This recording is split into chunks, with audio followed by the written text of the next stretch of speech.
Hey, welcome to the Happy Rant podcast. I am Ted Cluck, joined as always in studio here at Soma Church and Day Spa by Barnabas Piper and Ronald J. Martin. And boys, I am super stoked to be here with a live studio audience. So let's hear from them. You guys clap it up.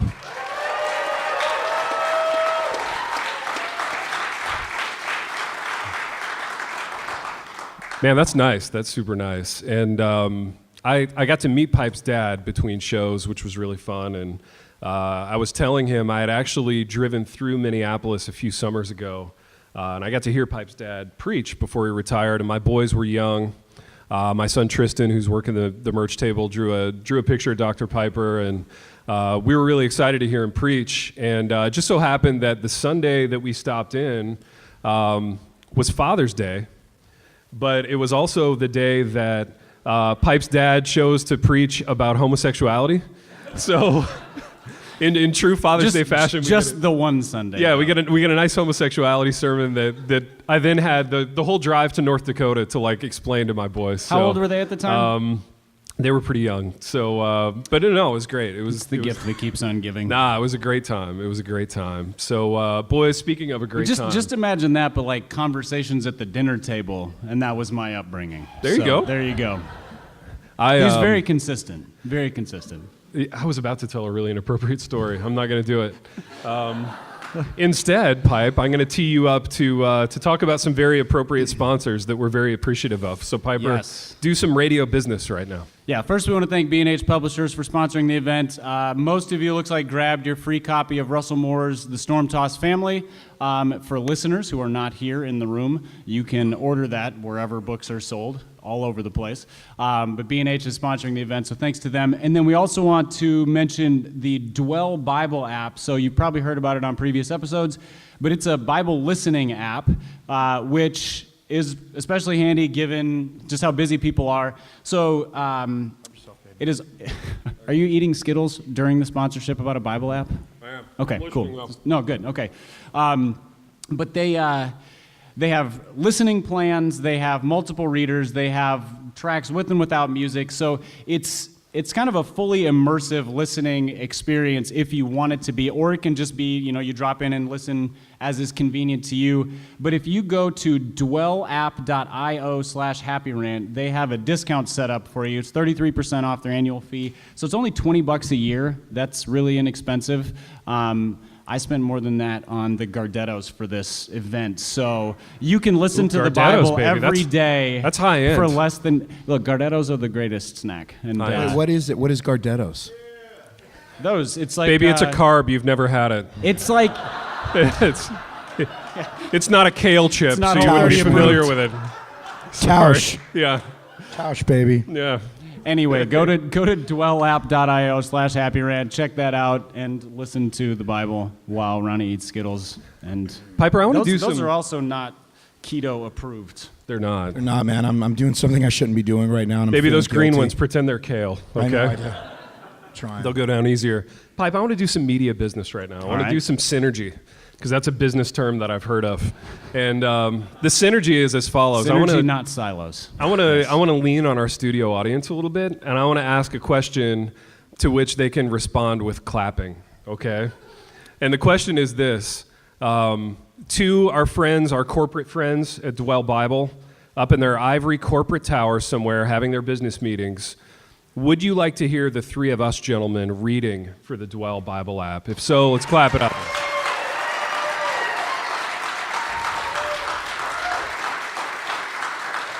Baby, that's how things get done in business. That is how things get done. I don't want to brag, but that's how I made it. Baby, my phone's blowing up right business now. term for That's you. how I made $2.5 thousand on this podcast last year. Okay, just let that sink in for a minute. Right. The IRS sure let it sink in. Let me make it clear, though. I will not do. I hope my accountant's not. I will not do NIV 1984 or NASB.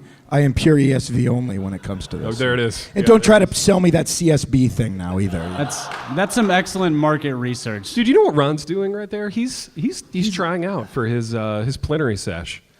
Yeah, I feel like he's goading me again. You know what? He's a little nervous. He's a little on edge. He's trying out. There's a certain conference that Ron. Does that look like my dance from earlier, man? Yeah, that's Mr. Fred. What was his last name? Fred Larimore. Fred Larimore, great guy. Great. Oh, Fred Great was a lovely guy, Fred Larimore. Fred was a lovely man. Salt of the earth, lovely man. The thing is, Ron would really like a plenary sesh at a certain conference. I've heard. That's not the post-conference to this thing, whatever that thing is that people are going to after this. I don't even know what the name of it is, but if you guys Is there are... a conference after this? That's what I hear. That's the rumor. It's the word on the street. It's like summer camp for pastors. Yeah, Everybody church camp goes for and hangs out. pastors. Yeah. Is there something they've done before, or Dude, maybe a little something they're trying out here in Indy. I don't know. Yeah. I don't know, like a conference. I mean, what do they do at conferences, baby? I mean, Baby, what are we you know what talking they do about at conferences. You got your lanyard yet? Have you checked Baby, in? I only do retreats. You not only do conferences. retreats. There's not quite enough pampering. Conferences at a are too conference. much work. Yeah. I only do retreats. You know. Baby, talk me through a typical retreat for you. What does that look like? Oh man, I just took one with my boy Joe Byler right here with course the you did. beard. Joe, raise your hands. Look at Bearded Joe's- Joe. There he is. Looking fresh. If you don't know who looking, Joe is, he's the bald guy with the beard, or half the people here, right Yeah. there, 7 rows back. looking me and- rested and refreshed. Oh man, me and got a Joe little just extra took a sheen little. on that head. We just took a a cabin trip with the wives There you go. to Hocking Hills 2 days ago, man. Little for 2 pampering. days. Oh, it Was this a Sojourn thing, or was this just on your own? A little I mean, freelance it wasn't an retreat? official Sojourn thing, but we made it a Sojourn thing. Of course you did. We talked a little theology, a little business. Yeah, some theology, some expensive high-end dinners. Absolutely. Some pampering. 100%. Day spa time. 100%. Okay. Did you buy the cabin? Did you buy the cabin during our There basketball was a talk lot 2 of episodes discussion ago? about the cabin we were in and whether it was a possibility of us purchasing together as a joint venture, but Okay. we haven't made a final decision on that one yet. Baby, it's a big commitment to go in with another guy on an Ohio cabin. Please believe. I don't have to walk you through the intricacies of that kind of purchase. It was okay. big. It's a big. I want you to We think had a it couple of through. power lunches about it while we Yeah. were there and everything. It's got to be a lot of synergy. Oh, a lot of synergy. Yeah. Boys, I could go on about your retreats all day, as I'm sure you could too. It would just Joe, make it feel more like a retreat if we were talking Joe, you about haven't retreats. traveled until you've traveled with Ron Martin. It's gonna ruin you on travel for the rest of your life. This gentleman knows how to pamper himself, if nothing else. Baby, we've done a little traveling together through the years, haven't we? Yeah, we've done some trips. We've done some high-end publishing junkets. A little Zondervan traveling. Oh, baby, yeah, the access, the decadence. I mean, I don't want to. I think you need to carry on because that's a little too much for It's what going to this sound show like can bragging, do. but the question I want to ask per producer Ron's show prep is another serious one, and it's about the publishing business. We've all been in it now for a decade plus, and this is another KK question. So my wife really produced this whole thing. She's the brains behind it, but she wanted to know, like, what's our biggest regret of our like comings and goings in the publishing industry? So. All the books and the publishing stuff that we've done, like what would we change? What will we take back? What's our Every biggest regret? book I've co-written with you, baby. Oh my goodness! Wow. How many is That would be 2. Yeah. Okay. Baby, out of the 2 books we've co-written together, what's the one you're least proud of and most proud of? Out of the 2. I think you know the answer to that. Yeah, but I want to hear you say it. I I'm need some affirmation tonight. Baby, I'm the least proud of Bridezilla, and I'm the most proud of the other one. Oh, what was the other one originally called? Do you remember? No, it was Do you great. It was a remember dope title. The though. great, What was it? the dope title we had for that thing. That the publisher said, "No, we want you to have a worse title." What was it? Than the dope which they title. always do. It's a thing they always do. What was your title? It was When Believers Don't Believe. When Believers Don't Believe. Yeah, Dude, it was a really good title. I mean, I just feel like there's like an aura in the air when I You know even what's say funny? that now. A little Publisher gravitas. just came out with a book by a title, with the title, came out with a book.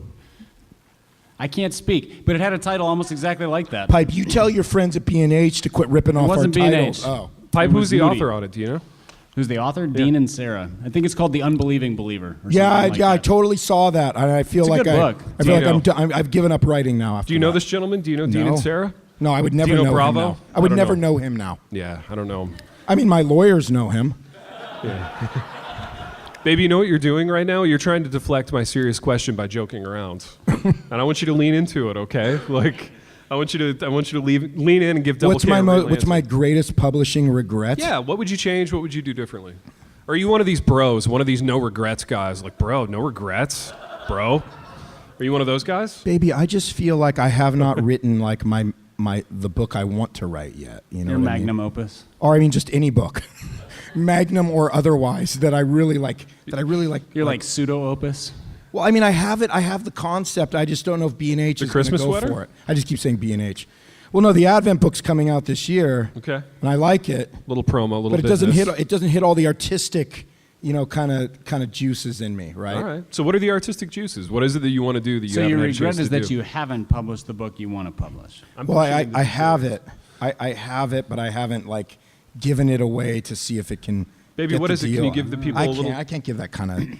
I'm not an Enneagram 7 here. You guys would have. I would have already read the entire book to you if I was an Enneagram 7, but I'm not. So Wow. I got to keep it close to the vest. You got a or the title? double breast, as you like to say. Close to the double-breasted military jacket. I think Yeah, you just I got get to it. buck up and send it to a publisher. I do. Yeah. And by me, you mean Andrew Olgamuth. But Baby, yeah. have you shared it with Wolgs, with our agent? Yeah, I actually have.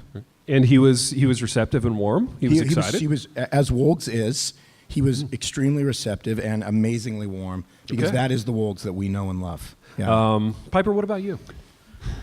No regrets, dude. No, It's a good question.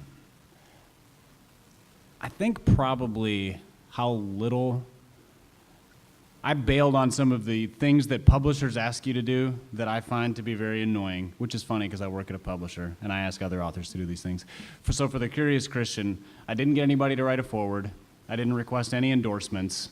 Blurbs And are I- the worst. Good for And you. I didn't send out an email on launch day asking all of my social media friends to tweet the exact same thing about it, which is what Christian authors often do. Pipe, I wanted to so bad, but you never asked. You never asked. Dude, you could have taken advantage your finger of was Ron's hovering huge over the online send button. platform. Literally, But no. I was quivering. over Baby, this- what are those For a day. What are those 400 people going to do without that tweet? I'm kidding. He's got 600 followers. But yeah, Wow. I mean, regret is probably a little strong because I don't lose a lot of sleep over it, but it didn't sell very well, and I kind of think I bailed on some of the things I could have done. Were you a little influenced by Big T on this one? I was just burned out and tired, and just said, "Screw it, I don't want to do it." So Wow. which also problematic because I work at the publisher that published it. So Ooh, that's awkward. I've had to have some conversations to Yeah. flesh out the things that I didn't do. Some awkward passing in the hallway, like in Moneyball, where they walk Yeah. towards each other and somebody has to move over. That's right. Maxim, that's for you. Where's Maxim? Little Moneyball reference, buddy. It's our favorite movie. So I actually have a whole bunch of regrets. I think just because I'm a way more terrible person. You're a than little you more guys, prolific but- than we are. I was going to say, you've maybe. also published a lot more than either of us. Dude, yeah. So there's one that I had this situation where, as you guys know, publishing is feast or famine, and we were doing it all freelance for about a decade. So that's how we ate. That's how we made our living. And the highs are high and the lows are low. Like when things are popping, it's really good. When things are down, it's really down. And we were in one of these really down moments, and I had actually agreed to speak at a men's conference for my best college friend, dear friend, Corey Hartman. He was a pastor out in Pennsylvania, and he had a small church, and we had set up ahead of time for me to come and speak at his men's conf. And I was excited to do it, excited to see Cor. And I got a call. I got a call from Wolgs. And Wolgs was like, T, I got something really big for you. But he's like, you got to get on a plane tonight to fly to Mobile, Alabama to meet with Tim Tebow's family. Because you're one of the two candidates to become Tebow's ghostwriter, right? And we're broke. We're like broke as a joke at that moment. And I could see I could see Tebow and like Tebowing and the money like raining down from the heavens, literally me like catching it in buckets, I didn't even like Tebow. I didn't like all the like, Maybe you don't have to qualify, man. You wanted I that don't have to Tebow qualify gig. it, but Your opinions on Tebow have been Yeah. made clear. dude, but I hate this, and this is like a serious regret. So, I actually did fly to Mobile to spend the day with the Tebow family, and in doing so, I had to miss my friend's men's conf at his church, and didn't end up getting the deal with Tebow. It was a long and arduous process, which resulted in $0 and 0 book deals at the end for me, but in one, really awkward, regrettable moment where I passed up my friend's thing for So money. if you could go back, man, you'd apologize to Core and you'd speak at the men's Well, conf. dude, I have apologized to Core, but I would speak at the men's conf. I wouldn't have done the Tebow thing. And Maybe you need to throw your own men's conf, invite Core out to it and speak at it. baby, I know you want to be the plenary speaker of my men's conf. main stage. He's always working. He just wants another conference to go to. Retreat. So that he and Retreat. It's a his men's friend can- retreat if Ronnie's there. Yeah, it's a retreat if Ron's there. It's a conference. Baby, you've had a lot of those. Like, so if you ask me out of like the 97 records I've put out, I would say, yeah, there's like 90% regret there, you know, for Really? sure. Yeah. Why? Like over what? Like everything. Give You me know? one thing. Well, I mean, the thing is, you look back at the product and like you're locked in the moment that like you were making it, that it came out, and all the pain and the heartache that came out, you know, that surrounded it when you were doing it, and then it came out, and then, you know, it doesn't get marketed, it doesn't sell, and you know, blah blah, kind of like what you're describing with Tebow. Yeah. And so it's like you may have hated that Tebow book even if the deal would have gone through, Dude, I would've, because of what happened for with sure. Core, with the exception of all the cachet just literally raining down upon you. Yeah. You know. But yeah, but that, I mean, you bring all of that into it. So when you look back at past works, I mean, it kind of feels a little empty sometimes, right? Because especially if you were going after it as a way to just either, you know, get further in your career or I suppose that depends you on know. what you were trying to get out of it.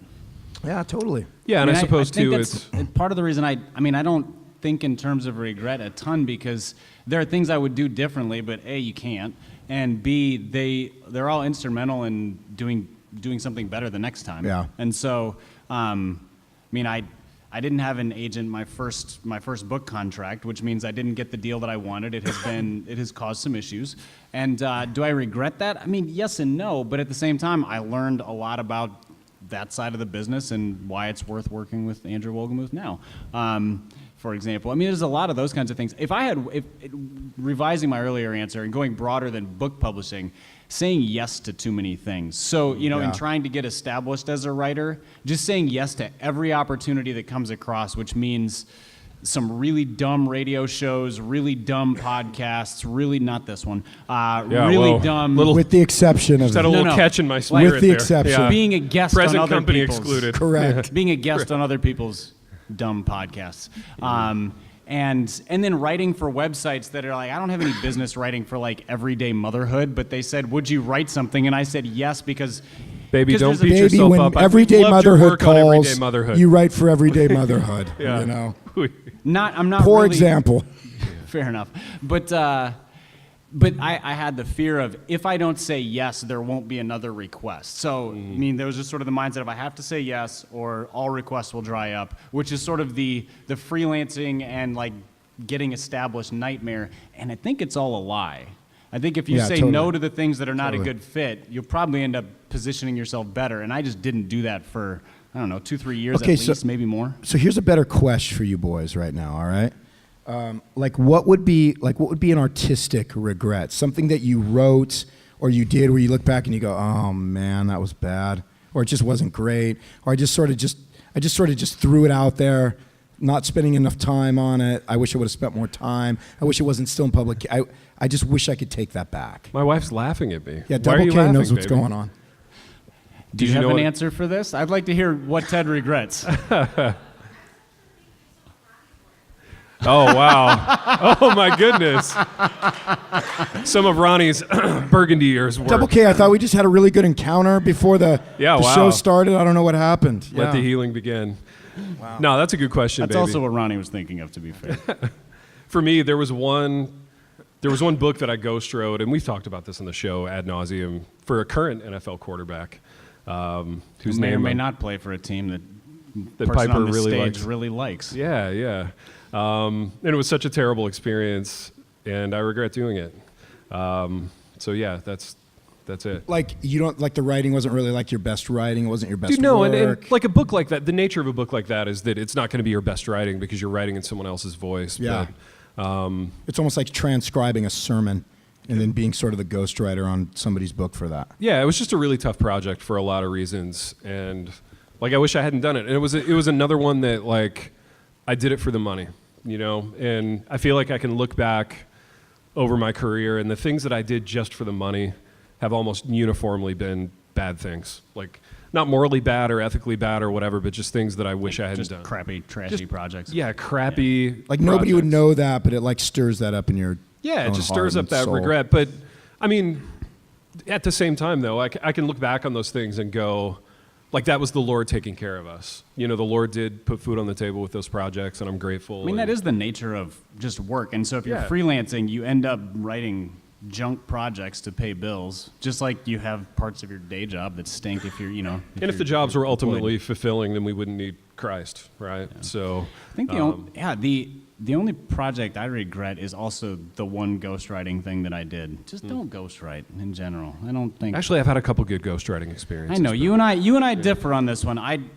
don't like ghostwriting as a thing that exists in general. If you can't write your own book, you don't deserve to have a book. But I feel that. I mean, you've written plenty of your own, and so it's, you know, you stand on your own 2 feet, which means other people don't need to stand on your 2 feet too. So yeah, that was a project where, and the thing is, I didn't know it was a ghostwriting project. I thought it was like a co-authoring or a with kind of thing. Get all the way to the end of the project, and the author was like, "No, your name's not anywhere on this thing. Ooh. Not even in the acknowledgments." So that was a bit dirty. Pipe, I'm sorry, man. They forced me into that one. And Yeah. Ron had to take your I mean, it name was off. your best book, but Correct. Was that Stop Your Complaining or Quit Your Complaining? Or? no, I couldn't have written that one. Maybe you did that one solo. Did it feel weird to not have me along for the ride on To that? not have a co-author. To not have those decadent trips that Dude, we I used like to I take? like those co-author gigs, man. I just know. think they're life-giving to me. I I dig know them. it. You Yeah. feed off the energy. Yeah, that one solo book, man. That travel, was torture. the yeah, trips to Toledo. Yeah, absolutely. Dude, that city never sleeps. Boy, oh boy. Don't Don't get me started I on don't think Toledo. we have the space to No, discuss we don't. Toledo, To really Ohio. unpack that Right, trip. to really- absolutely. Amazing. But boys, I'm looking at my show notes here, and if you're new to the program, one thing you'll know about us on the Happy Rant is we don't do any show prep, and in part because we just don't like to do show prep, but also because we feel like it kills the spontaneity. But I've got a text here, and it's a one-word text, and this is a topic. This is ostensibly like a topic for the program. So I'm just going to throw this out, and I want to hear you guys vamp about it. The one little phrase is Rachel Hollis. Is this the girl wash your face? Girl Stop clean your apologizing. face? Girl whatever? Yeah. Girl, wash your face. Girl, stop apologizing. Dude, so what's the Those are deal? the What's the ones. deal with Rachel Hollis, man? Why was this a topic? Why Ron, did you're a you big guys want- fan. Break it down for us. Oh, I'm a huge fan. Yeah, me and Rach, Dude, so me and RH. I was walking through like a Target. Yeah, last so was night, I, man. And I saw the huge, Oh, like massive display. the huge, massive display. Yeah, and it was and- crazy. so what's the deal, man? Talk I'm just me through, trying to get to the Chip and Joanna Gaines department. Yeah. And I got this like Dude, I you got gotta this climb through the Rachel Hollis I department. got this to get to Rachel the- Hollis thing like obstructing my path forward. Dude, now serious question though. Yeah. I feel like this thing, like this moment, the rich, like affluent, put together Christian woman, like that's really starting to pop. Yeah, but as dude, like but- a, you know what I'm saying? But her whole vibe is like, man, you don't have to be perfect. You just need to own who except you I'm are. perfect. Yeah, exactly, right. You don't have to be perfect like You just me. need to tell it like you it know. is. You know, you just need to stop apologizing, Big T. You need to So- stop apologizing. So you know? Big R, you're more like with your finger on the pulse of the industry than I am anymore. Well, you know, Maybe Natch. I'm yesterday's Natch. news. Yeah. You know. So you tell me, why is she popular? Like, what is it that people are like resonating with? Well, she's just Rachel? like this. It's just sort of Rachel this, Hollis. like, you know, it's just sort of like mommy blog version, like 8.0 kind of a thing. Okay. But basically, like her vibe is like, you know, let me empower women by telling them that you are okay, like just the way you are. You are beautiful, just the way you are. You need to embrace that. You need to conquer the world with the you that you've been given, right? And so, like, she used to have a little bit of like Fawkes. Did you or we write would the say, back cover copy for that book? Yeah, I did. Yeah. That was that Ron's ghostwriting her thing that I agent, regret. actually. Strong. That's my regret. That's my ghostwriting regret. Yeah. Right?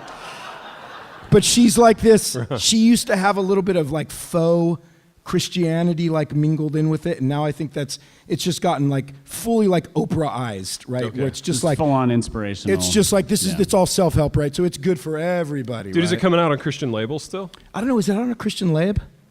Yeah, I mean broadly. I don't know who publishes it exactly. I think it's out of one of the New York The houses. Christian wing of Simon and Yeah. Schuster. But Yeah, whatever. I mean, so if you go look at like categories on Amazon, she still shows up as in the Christian category, which is, I think that actually helps those kinds of books sell better because once you sort of slap a sanctified label on them, people are like, oh, this is it's safe, it's better, it's good, and whereas in the general market, I mean, it's like if Rob Bell was trying to be an inspirational speaker first, it would never have worked. He had to be a pastor first, couch that stuff in a sanctified label, and that's how we built an audience. I mean, that's Dude, what we speaking- all do, Pipe. That's Speaking what of, we all do. Right. speaking of Robbie B, this is a little teaser for the next step.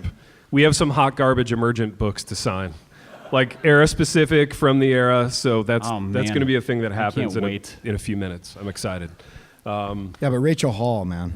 Are we done with Rachel Hollis? I mean, I was what is never. there to say? How long does this thing last? Like, how long before the Rachel Hollis bubble Well, I thought you meant burst? this episode. I'm like, at this rate, probably about 3 more minutes. Well, no, you know what I No, meant, baby, though. that Hollis thing, man. That's like a freight train. Does it have legs for another, like, well, what, dude, 2 like years? the second book is like off the. It's just like off the rails. Dude, how long till the HGTV show? Oh, dude, it's year? like shocking. There isn't. Are we a an year out HGTV. from that?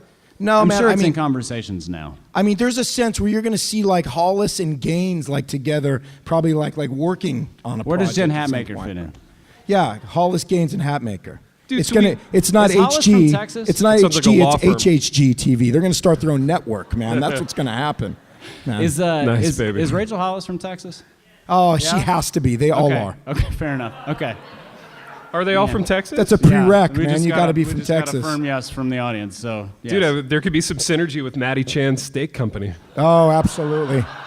Yeah, if you don't Matty think that, Chan's a rancher. if you don't think Matty Chan's steak company's He, gonna, he did a whole Instagram story the other night about grilling Texas craft steaks on his big green egg. So he's promoting his own company while cooking dinner for his family while doing a cooking show on Instagram. nice, man. It was But did he mention that those were his steaks? no, he just said thanks Texas craft steaks. Well, I appreciate that about Matty Chan. He's being a little humble right Yeah, there. I mean, got it's sort some of like saying boundaries. thanks he would never eat another. He would never eat another man's steaks. Thanks, my Matty steak Chan. company. Yeah. Dude, I love that Matty Chan has a steak I company. do too. I dig it. I want to see him driving around in a late model Cadillac with horns on the front, wearing a big Texas cowboy hat. Baby, I And I'm just not gonna assumed rest that until already happens. happened. When you honk the horn, does it go auga? Yeah, That's- exactly. That. Yes. Just pulls up to the village every Sunday morning in that thing, man. If you're gonna go rancher, you got to go all in. Does a picture exist of him in a bolo tie? Oh, 'Cause it must, man. I feel like that really ought to Surely it did. Like, happen. I mean, he's got to be preaching at this conference coming up. oh, he has to be. So Baby, I want to see him preach in listen. a bolo tie. Yeah. What would it take to get you into a bolo tie? If Matty Chan was in the audience and he promised Baby, you, I'm from the '80s. I had 3 of those things. I'm not kidding. if he promised you a main stager, We wore at his them next show. unironically. I have pictures of me in one. Okay. We wore them unironically. It was kind of a faux goth thing that we did back in '87. Really? I promise. Wait. That's incredible. I In wanna what see one way of is those a pictures. bolo tie tied to Dude, I don't know. I never figured that one out. Okay. I wasn't making fashion, laws and rules. I was just making fashion I statements. mean, nobody was for the 80s. Baby, speaking of fashion, I want to seamlessly radio segue us into our third topic. Wow, that was a little abrupt, baby, but we're gonna let you go with that. We're gonna let you move into that. But Dude, I got a radio show to run here, okay? Feeling uncomfortable with all the Matty Chan. We're Matty Chan fans. We are, of course, we're Matty Chan We're not fans. comparing him with Hollis or anything. Also, I'm a fan of my agent and like the older guy with my agency who I referred to as Don Corleone, which is a Correct. compliment. But that is a compliment. That's the ultimate compliment. Obviously, our fans would know that was He's a the compliment. Don. They know that There's it's no a way they compliment. didn't know that was a compliment. I don't listen to Enough me with the qualifying. caveats, guys. Let's go. Yeah, I feel like I'm shrinking under the caveats. My Enneagram 8 is really annoyed at you guys right now. Let's keep Baby, this listen thing to me. going. This concerns fashion and it concerns the church business, Throw which it is at me. something that you Throw it at like to me. talk about. It's and the I only think thing I like to talk about. Our people like it when we talk Baby, about I just preached through the book of Esther this morning. My next topic was going to be what you're going to bring up. You right got all the now. way through it this The morning. entire book. Terrific, baby. I pulled a Mark Dever. I preached through the entire book in one Sunday. Nicely. You must be exhausted. You need to go pamper. And That's my why you don't voice. have a voice. Yeah. That's what happened to my voice. Dude, all right, so my question is Me this. and Mordecai. So for you, church business, and I want to hear Pipe weigh in on this because he's in the business too at some level. How is Sojourn competing with the Anglican Church for hipsters? So I feel like you got these two, yeah, thanks, you guys. It touched a nerve. That's good. Yeah, you got these two warring factions, the Anglican Church and Sojourn, and they're both going after the same hipster audience, baby. How do you navigate that? How are you guys, like, competing with the Anglicans? Because I know in my metro area, there's a real strong hipster Anglican kind of partnership. Well, how does that look? What do they look like, baby? I want to know. Maybe you know exactly what they look like. I don't have to explain Do you this mean to what you. Anglicans look like or hipsters? No, I mean, I know what hipsters look like. Okay. I just Yes. have to hold up a mirror. I need to know what an Anglican looks like, man. I don't have a lot of experience. I grew up Calvary Chapel. I don't know what an Anglican... Anglican is it's high church, so there's often Like the robes. Yeah, and liturgical services. Does and- anybody out there go to an Anglican church before we carry on with the insults? Okay, now we can say whatever we want because nobody here knows the difference. Dude, I have good friends who go to Anglican church, so I'm again with the qualifications. Is that the same? Like, okay, so Anglican is like I have an that's like Anglican is that like the gospel version of Orthodox Church? Dude, that just got quiet. Yes, yeah, wow. Good radio, Ron. You killed the room with that one. Judas Priest. You know what? You know what it is about the Anglican church right now? They're in that moment that our tribe was in about a decade ago, in that they're just pumping out smugness. Truckloads of smugness, like we were a decade ago. Yeah. You remember how like when did we stop? We've gotten so humble. Yeah. I mean, to be fair, like we were super insufferable like a decade ago, and by we I mean actually the three of us, but also our whole tribe. I feel like they might be in that moment right now. You know what I mean? They're kind of feeling themselves. They're feeling full of them. They're feeling satisfied. Like There's who a is little like swag. like you know? who's the Anglican church's like Who's their like main Tim stager? Keller? Like who's their Frankie Chan, man? That's Dude, what I don't know. wanna I don't know who their main stagers are. I have no idea. I think part of the appeal is that they don't center around. They don't main platform.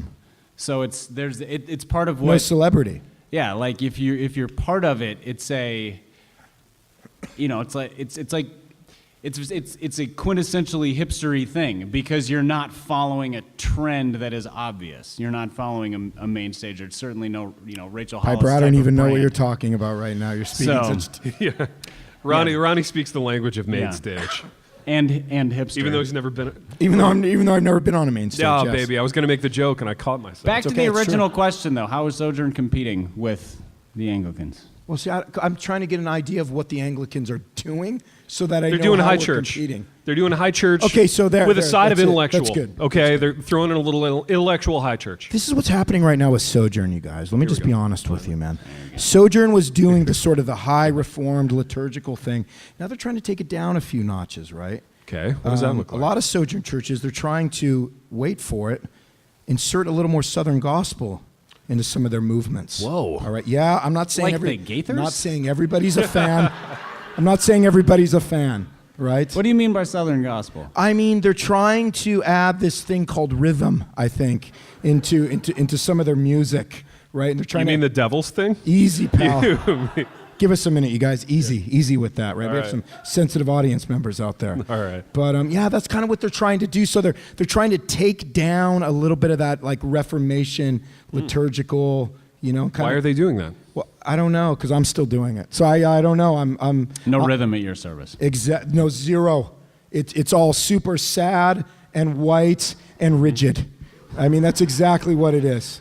100%. Sad, Say white, that- and say rigid. that You're 3 speaking our times language now. Say that 3 times loudly and your church will double in size. Sad, white, rigid, sad, Yeah. white, rigid, sad, white, rigid. Oh, I just Yeah. got a text. That's right. We're at 500 now. Boys, give we got yourself a some raise. we got some diversity in the crowd tonight. I don't know if you'd noticed that. I don't know. I'm trying not to be awkward about that, Big T. Dude, no, I know, and I'm leaning into the awkwardness. But these gentlemen, let's clap it up for these guys in the front row. Wow. They Pipe, approached. this is the part that's going to have to be like beeped out. No, this is great. This is the part that I'm leaning into. They This is the part Ted's going to call back later and go, can you just Can you please cut remove that that, out? segment? Ted is the only person who has ever asked us to cut any content out of this podcast in 5 years. Ronnie and I have no conscience, and Ted has a tender heart, apparently. Yeah, I'm in too sensitive a mood, I guess. But, Actually, it's usually like, that lady I made fun of sits in front of me at church, and she might hear this. So yeah. I got to go easy on that. But these guys, these gentlemen, they approached me during the break, and they said, it's not an all-white audience. You got some diversity in the room. Yeah. And it was Oh, the guy they said it. the They guy who said laughed it. at my traps joke, like Oh, nice. Asian Rob Gronkowski down here. He laughs at my traps joke. He approaches me during the break, and he said, you got some diversity in the room. And I said, do you mind if I say that from Like the Big front? T just says Asian Rob, and me and Piper all like, I'm like, doing like rubbing our hands on our jeans. We're all like super He's got nervous. sweaty palms. I just lost my university job, probably. Pretty much. Maybe we're going to take this on the road now, then, is what you're talking But about the Anglicans and the hipsters. Seriously, Pipe, what do you think about that? Sojourn I'm versus still- the Anglican I'm still Church. trying to figure out what Ron means by adding rhythm to their service. Like, you got a kick drum? Like, what? Dude, I'm just saying, like, You're not just saying anything. You're trying not to say about 1,000 things. like you This don't is have politic Ron. He's thinking about that plenary to. I mean, sesh you don't he's have to gonna get. play the new version of "Praise to the Lord, Come Thou Fount," and when you're feeling really crazy, in Christ alone, every week, right? Yeah, That's what I'm that saying. Old standby in Christ We're allowed to alone. move It's ancient. beyond that a little bit, right? We're allowed to move beyond that. Okay. You know, that's all I'm saying. All right. Maybe that's how we're competing. I don't like to think in terms of competition. I'm a 4. I think it's the difference between the two. Now, not Sojourn specifically, but you're sort of like hipster Reformed churches versus your Anglicans. Is it more like rock solid points of theology, or leaning more into sort of liturgy and reflectiveness? Not saying that one of those is more theologically accurate than the other, but it's sort of what is the emphasis of the two. And the people I see who are strongly attracted to the Anglican Church are the ones who are, it's expression. There's often more room for artistic expression in the church and the culture of the church, and it's reflective. There's often a mystical bent to it. That side of things, meaning they're all Enneagram 4s. Pipe, I need to be an Anglican, man. You're like, Baby. you're like telling me this, and I'm like, what am I doing right now? Here's the deal breaker, though. Here's why you don't want to be an Anglican. Are you ready? Talk to me, baby. I'm all ears. No conferences. Okay? No main stages. Dude, the minute you go Anglican is the minute that you can put that little rolling bag in the lanyard collection away, because you're staying in A-Town. You're staying home. Nobody wants that for you. Baby, no one. Are you telling me there's no Together for the Anglicans conference in Louisville, Kentucky next year? Baby, I'm sorry. I know this is hard. Okay? I want you to just think it through before you add a third denomination to your life. Can I give a counterpoint to that? Sure. The reclusive cabin thing fits really well with the Anglican lifestyle, though. Dude. So Ooh, yeah. keep that in mind. You could write that off. You could write that cabin off. It could be a work thing. The Anglican coalition. You and Thomas Merton hanging out, and Ooh. Oh, I know. I'm supposed to like him, but I just have never read any of his stuff. Uh-oh. I just dropped a name. I don't. Big really know R just got anything into about him. major trubs That's right. admitting that You'll one. never make it. Literally, if anybody from Sojourn finds out that I haven't read 15 Thomas Merton books this year, I think they're going to kick me out, man. It's over. It's done. Dude, the Sojourn guys love Tommy. Oh, my gosh. What do they love about him? Oh, I don't know. I've never read him. No. Yeah, but you talk with these guys. You travel with these guys. I mean, you're sitting around in the airport at the gate for hours on end. You got to have something to talk about. Baby, I'm not trying to read the obscurities. I'm just trying to read the classics, man. I only have so much time, right? I got you. Right? I'm still trying to get through expository exaltation right now, man. It's taken me some time, baby. What's the last thing you read for fun, baby? Oh, man, there is no fun in my reading right now. Oh. That's There is no fun. depressing. That is I mean, I got a Kevin DeYoung 10 Commandments book just waiting for vacation on me right Baby, now. that man. sounds like wait, a party. wait, waiting to ruin vacation. Read a novel. Yeah, I know. I just can't get into novels. Do you have a KDY right now. novel ready to go for vacation? Baby, just the one I'm waiting for you to co-write with him. man. Oh, It's- my goodness. And it all comes back There we around. go. Piper, do we have time for one more topic? Produce the program. Yeah, let's do one more. All right, this is another KK. She wants us to talk about our best and worst teachers. So best or worst teachers. So thinking back through your learning life, your life as a student, could be in seminary, could be in regular school, could be at your charismatic day school for boys in Los Angeles. Best and worst teachers. Best and worst teachers. I'm gonna start with you, Pipe, because I feel like Big R he's struggling with the topic. I got it. Ooh, Start with him if he's got it. nice, baby. Lay it on us. All right, so there's this dude named David Valkersel. David, if you're listening, I love you, man, but I'm sorry.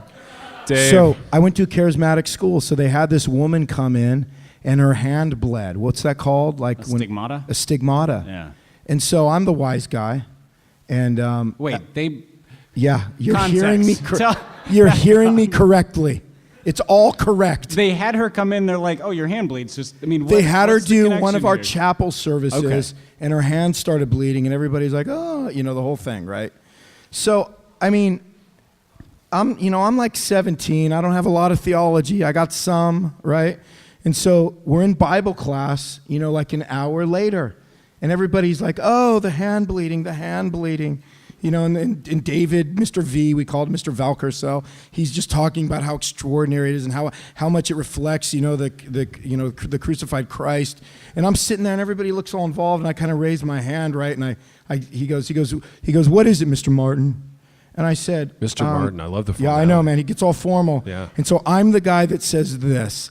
I said, "Mr. V," I go, "tell me where we see this anywhere in Scripture. And it was like, wrong thing to say to like, PhD theology degree. You killed the room, didn't you? Oh, I killed the room. I killed Mr. V. I killed myself. I mean, I was like, and I had no backup other than that. How did he respond? I mean, he literally gave me like 5 scripture verses that I couldn't refute because I didn't have enough theology in me at the time. Dude, was and Honey in the room? Okay, all right, I got you. Like that kind of a thing. I still think you're wrong, and I sat down. Was Honey there? Honey Flinderman? What was her last name? What's that? Was Honey in the room? No, Honey didn't go to my school, man. That was the whole point. Yeah. That's why I got to go to She would have homecoming backed dance. you up. Oh, Honey would have totally backed me up. Totally. 100%. Shame she wasn't. As with here her tonight. sister, Lovey Larimore. I love it. I love it. Probably best teacher or worst. Well, I'm glad Ron went first because that sparked a memory of. So in middle school, I went to a Christian school, and our Bible teacher, who I can't remember his name, but I remember what he looked like. He was about 5'8", gray hair, like a fireman's mustache. Like the really bushy 1980s. I'm like, what, dude? I'm right here, man. Yeah. And super hairy arms, just like he looked sort of. He was that guy, and he wanted to study Revelation for a unit with 7th graders. Of course he did. Which is bold, and he interpreted it literally throughout. So every image that Revelation lays out. So you've got like scorpions, with people's faces on them and these different things that are apocalyptic and a bit challenging to understand. He's like, draw a picture of that. So Nice. our room is like littered with pictures of our interpretation of the scorpions. And then we watched A Thief in the Night. Anybody here Yes. seen A Thief in the Night? The original All right. Left Behind series. Yeah, so I mean, the Maybe original Left Behind. Explain it, because I think that was the one they made us watch at church camp and then walk home in the dark. that sounds right. It was terrifying. So, with the guillotine. I became a Christian like 6 times that summer. yes. Enough. I'll do it. Whatever. So Thief in the Night it was actually, I think it was a series of movies, but it basically walked through from the the rapture, that's the thing, to through the tribulation to the coming of Christ, taking it all again very literally. The guillotine. Don't Yes. forget the guillotine. No, how could one forget the guillotine? And don't forget that magical I remember the Halloween guillotine. scene. The I remember Halloween that scene. scene at the end. So or they whatever. were going to, there was a scene with the guillotine and like, were people going to or not going to confess Christ? And they're showing this like 6th graders. So there's people in white robes. They show the guillotine dropping, and then they show like a basketball bouncing into a laundry basket because that was the production Totally value. remember that. So that was all part of his grand Revelation plan. But then my favorite part was the poster board project where we had to draw the new Jerusalem, to scale. Because the Bible gives the scale, Like, it just looked like a big castle, man. Was it that? because was it that it's vibe? however many. It looked like the however Burgundy many- Years video. It's however many miles high and miles I know. wide, and It's for there's you, though. all the jewels for the gates, and I mean there's these descriptions, and so we were supposed to do this on a poster board, and I think that was like my entire 6th or 7th grade Bible class year was Revelation and poster boards and Dude, that scorpion sounds ladies. so like you should have aced that. It was an art class, man. That wasn't a Bible class. Acing it. That must have been acing an it wasn't- Anglican class. Then Here's is the- what you're describing. Okay, so here's the problem, Ronnie. I was a pastor's kid. Bible class, I already aced. Like a Bible class was a shoe-in A. Bible class was your life, Pipe. Right. So quit wasting time on picture books and let me show off. That's what Bible class was about when I was Dude, 13. there you go. So Spoken like a true Reformed It should have man been circa it should- 10 years ago. It should have been a retreat for you. Let me Pipe. show off. yeah, I was mad that I was like, no, anybody can do this. What are the things that I can be better than everybody else at? That was my real hang-up. Thank you, Enneagram 8. What do you have to say, Enneagram 4? Baby, I'm gonna go like nostalgic and sentimental on this one, man. So Baby, like I just did. my favorite teacher is the reason I became a writer. So I was, as we said before, like degenerate, charisma-less Rob Gronkowski when I was in college, and I was injured. I became injured, playing my sport, and was laid up in the hospital. And I had one professor come to visit me, Professor Dr. Joe Burnworth from Taylor University. And Dr. Burnworth came up, and he was this gentle, sweet guy, loved the Lord, loved his family. He was just a great dude. And even though I wasn't like really vibing with anything academic at that time, I really liked him, just really felt a connection with him. And he was very kind and said lots of nice things. And he leaned down to me, and I was, my leg's been operated on. It's all like just hanging there. And he goes, have you ever considered becoming a writer? And I'd never for a day in my life considered becoming a writer. But I guess I had written some nice papers for his class, and he saw like a little spark of something in there. And didn't think about that for years until I had become a writer. And I was making my living writing magazine articles and books, and he's since passed on. But that was by far and away the favorite teacher. And I think those of us who are in the education business, they often tell us they're not going to remember, like the students aren't going to remember all the content from your class, obviously, or even a fraction of the content, but they'll remember like your spirit, the way you deliver it, the way you treat them, the way you interact with them, and yeah, I learned a lot from that dude. So I've killed the vibe. Babe, no, I've killed babe, the ha-ha babe, vibe. that was a beautiful Anglican moment. Right there. Yeah, I know. So reflective. Yeah, I've just become... Baby, on that sad, just tear-driven moment, wow. How about ending the program on that Enneagram 4 moment? On that Enneagram 4 Dude, no, moment. I'm going to give... You know what I'm going to do? I'm going to give the audience some instructions for the next step, because really the next step is the fillet of this whole experience. It's the ep that you've waited around for. It's the ep that you've brought your swag for. So the next step, what we're going to do... We're going to take like a 10, 12-minute break. Then we're going to welcome you back in, and we're going to enliven the microphones around the room, and it's going to be our Q&A time. It's also our time. That also sounded Anglican, the enliven microphone. It's absolutely. Sort of imbued with power. Yeah, we won't even have to turn them on. Right. We'll just like speak some incantations into the microphones, and they'll come on. But that's going to be the time if you brought swag, and you know who you are. If you brought swag, if you brought vintage baseball or football stuff for us, if you brought food items. Or any other kind of swag. That Ronnie can't eat because he's on the that Ronnie won't eat. If you brought kale chips for Ron. The third episode is the time to bring that. It's time to bring your questions. Anything is fair game. You can ask us about writing, ministry, family, high school personas. Any question is fair game during episode 3 Q&A time. So we're going to sign it off again. You guys know your job, right? A little eye contact, a little head nodding, good. So I'm going to sign us off, then you're going to have a little break to mix and mingle, and then we'll come back in for the fillet of the evening. Boys, we have done what we always do on this program, in that we have wandered to and fro throughout these topics. And until next time, Rachel the Held Evans. The Happy Rant is brought to you by Resonate Recordings.